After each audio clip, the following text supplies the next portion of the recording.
All right, I'm going to show you how to install the 4-gallon slot mount. This is going to be on a tracked roof rack. You'll see the 4-gallon has the spout right here. It's on the bottom corner, so that this tank can be mounted like this on the side of your vehicle or flat, and all the water will run out in either position. So this is really simple, the slot mount. I'm just going to take my 2 bolts that come in the kit. These are carriage bolts. I'm just going to slide them into the track. This track is a 3/8 track. That's what comes in the kit, is 3/8 carriage bolts.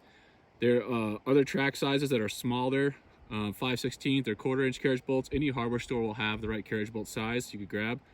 But so yeah, the bolts are in there. I'm just going to take them out.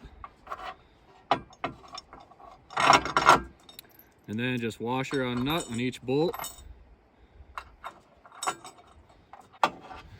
You tighten these 2 bolts down.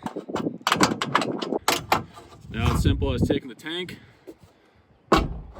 drop it on. There's 2 little grooves there to line up. Take the lock panel, you're gonna match the triangle shape, slide it on, and insert the lock. Now you're good to go. Tank's all mounted.